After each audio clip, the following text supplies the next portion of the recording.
يناير الكل في مصر سواء.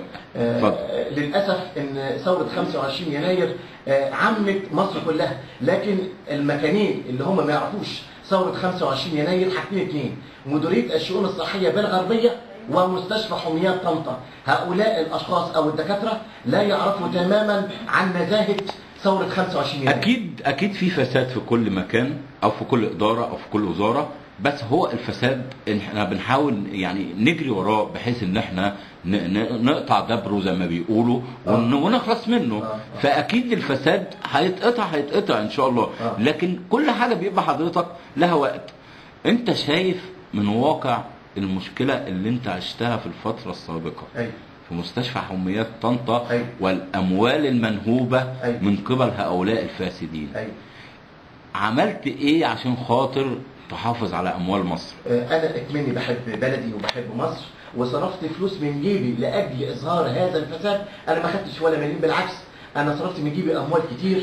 انا وليا زميله، انا وزميلتي وقفنا قدام الطوفان اللي هو مستشفى حميات ومديريه الشؤون الصحيه لاجل افشاء هذا الفساد، وتبين فعلا من اللجنه اللي جت وحاليا دلوقتي الوزير اللي هو دكتور اشرف حاتم قبل الوزير عمرو حلمي قد حول هذا الملف بالكامل برغم الادانات اللي فيه الى النيابه الاداريه للتحقيق في عريضه 40 لسنه 2011. هل ما يروحش النيابه العامه؟ يا ريت، انا كنت اتمنى النيابه العامه تروح الموضوع ده فيه، لكن في تقاعس وفي ناس نايمه في الموضوع وفي ناس بتكتم. انا مش عارف يعني ده فساد واضح والعريضه موجوده والادانه واضحه موجوده، لكن انا شايف ان مديريه الشؤون الصحيه متواطئه تواطؤ تام وكامل مع الاطباء اللي في مستشفى حميات طنطا. وسالت نفس السؤال، احنا بعد 25 المفروض ده يتفضح.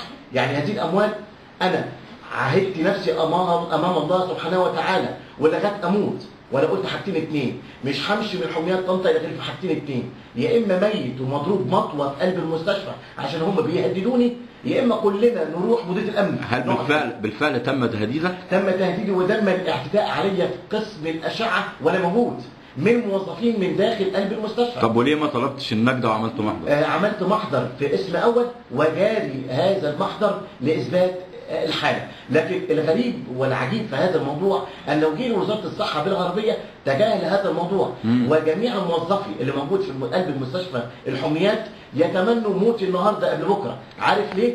جميع الموظفين؟ يعني ما فيش حد واقف معاك خالص؟ هم بيتقاضوا اموال بدون وضع حق، وقابلت شهادات زور وعنف من جميع الموظفين، ويريدوا الان ان هم يتخلص مني النهارده قبل بكره. وفعلا اصدروا قرار من نفسهم بالتواطؤ مع الدكتور محمد العتيق، علي الكيلاني، لولا نبيه عطيه، الدكتور جورج فاروق عبد الملك، الدكتور محمد طارق. الناس دي كتبوا ورقه افتراء عليا ورفعوها لمعالي المستشار محمد عبد القادر. قالوا ايه؟ قالوا ان هاني ده بتاع دوشه وبيثير المشاكل وهو ظالمنا واحنا ناس ابرياء وزي الفل. الغريب الورق بيقول ايه يا استاذ هاني؟ الورق بيقول ان هم مدانين؟ الورق كله بيقول مدانين وادانه كامله اكثر من 90%. وبالرغم ذلك المستشار محمد عبد القادر في لحظه ما صدق هؤلاء بدون ما يسمعني وصدق على قرار نقلي. انا قلت رحت تقابلت معاه فعلا وقلت له حضرتك انت ظلمتني، الموضوع كذا كذا وفي ادانه. الراجل راح رجع تاني قرار نقلي وثبتني في قلب الحميات. لقيت حاجه فظيعه، دكتور سيد شاشر مدير الطب العلاجي استدعاني رسمي في قلب المديريه وقال لي: حبيبي تعالى لي، انت مهاجم الناس ليه؟ هو انت قرن عشان تكشف فساد؟ يا عم داري جنب الحيطه وامشي جنب الحيطه، انت مش قد الناس الكبار. الناس دي واصله ومعاها قرش. غمض عينيك واقفل.